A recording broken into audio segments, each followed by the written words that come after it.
Good morning, everyone. We'll start out with the simulated radar, seeing two weather systems that, if you've watched the video, you're probably used to me talking about by now.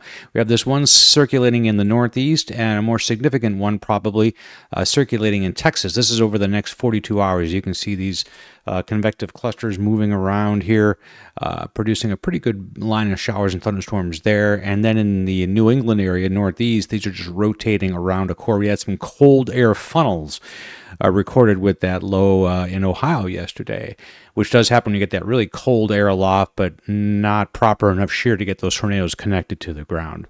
Just wanted to go over this real quick. These are the colors that I use in this Outlook. This is by the Storm Prediction Center. This color does show up in the Outlooks, but I don't really highlight it a whole lot. It's thunderstorms, but it doesn't have a label and doesn't really have a color match in my little scale that I'll show you. But these five do. We go from marginal to slight to enhanced to moderate to high. They all have a little bit different wording to indicate how prevalent the storms will be and how strong they will be in these areas. So with that knowledge, let's take a look at Texas, Louisiana here for today, Tuesday. And again, see, I have the scale over here, but I did not include the thunderstorm scale. It's just 1 through 5. Anyway, so we have, and this is usually a nested thing, so we have this green color here, and I need to change that because that doesn't look the same as that. That's a nitpicky thing, but this is the level 1 area, this is the level 2, and this is the level 3. So 3 is so-called enhanced area of thunderstorm activity, so that's 3 out of 5 on the scale, so something to be taken a little more seriously. It runs from Austin over to central Louisiana, almost includes Houston. Dallas is included in the 2-level area, so is Baton Rouge, almost San Antonio. Now, the tornado risk has gone up with this particular system. It's been moving slowly from New Mexico for the last couple of days, so now it's in east and central Texas. So the tornado risk is a 10% chance of a tornado within 25 miles of any given point. So that's a fairly significant risk, and it matches that enhanced risk area exactly, and that happens a lot. So what pushes it to the enhanced is the tornado risk, generally speaking. So then there's a 5% here and a 2% there. So East Texas needs to watch out for tornado potential, and beyond that, significant tornadoes, those that the Storm Prediction Center thinks will get to either intensity 2 or higher, are outlined in that same area there. So that's a significant statement. And finally, just to hammer that home, the SIP's tornado probability is pretty high. They just back it up a little bit. It's not in the 10% range, but 5% range, more back in central Texas. And we don't want to forget New England, too. They're under a risk of severe storms today from New York straight south into eastern Pennsylvania and New Jersey, with the highest risk there from Harrisburg northeast, covering that part of Pennsylvania. Now, moving on to Wednesday, which is tomorrow, we do have a slight risk of storms in the deep south. It's the leftover of that squall line, basically. And with all outlooks, there's always room for an upgrade. And on that point, by the way, I love doing this and showing you the severe weather potential on any given day one. Like today would be considered day one. Yeah, I don't do this update that often. I do it once in the morning, and if something happens, I might do another one. But the Storm Prediction Center updates the daily forecast, today one forecast, quite often. They'll do another one here in the late morning, another one in the afternoon, another one in the evening. So you can always check that site, and I have it in the link, description in the link, if you want to do that. So what I was meaning to say is this could be upgraded tomorrow, Wednesday, to something higher, but for now, it's the lowest risk category on Wednesday. Moving ahead, Thursday, I was alluding to this on yesterday's video, the severe weather chances are actually drying up here, at least temporarily.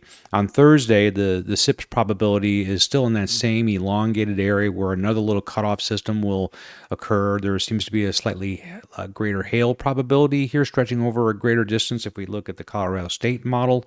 So that's those two items. And then really to find anything else on Friday, Florida, Georgia, maybe trailing back into southern Alabama and Mississippi with just a general severe weather threat. This means all three hazards. The hazards are hail, 1 inch or greater, winds greater than 58 miles per hour, or a tornado.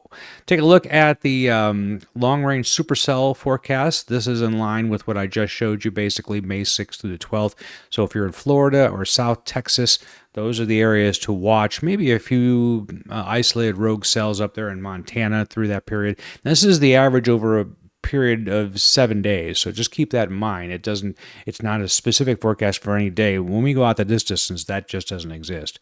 But May 14th through the 19th, the general idea, and this has been consistent, and I'll show you the model data here in a minute. A broad area of supercell development expected right up the traditional corridor of tornadoes and thunderstorms from Nebraska south to Texas, including eastern parts of Arkansas, or western parts of Arkansas and Missouri. And then we go into the 20th through the 26th. It's basically the same area.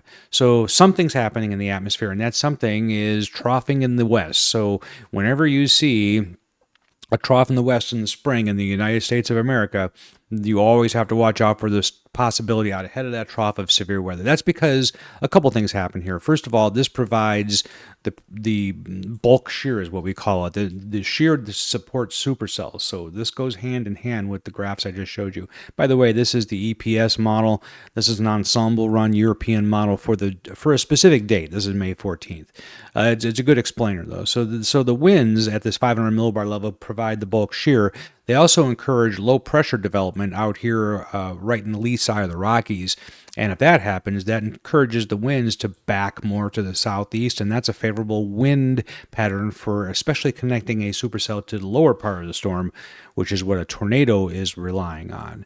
If we look to the 17th, same model, what we see here is a positively tilted trough, and the higher winds move out ahead. Now, we can still have severe weather with that. We might be missing that low-level wind component because deep low pressure is not really encouraged to develop here.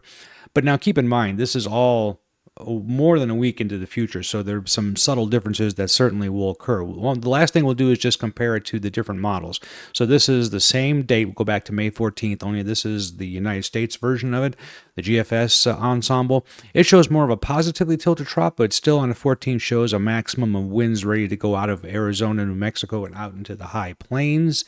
And then finally on the 17th, again, a positively tilted trough. That seems to be a repeating theme. We'll see if that works out.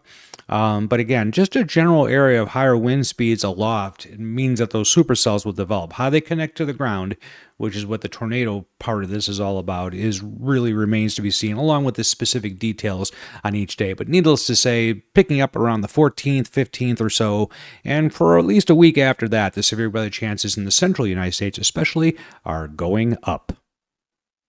Thanks for watching today's edition of Severe Thunderstorm Outlooks. This is published every day after the morning Storm Prediction Center update. Also, remember to check that site off on day one because they update it fairly frequently. If you like this video, please like it. Also, you can subscribe to the channel for more content just like this.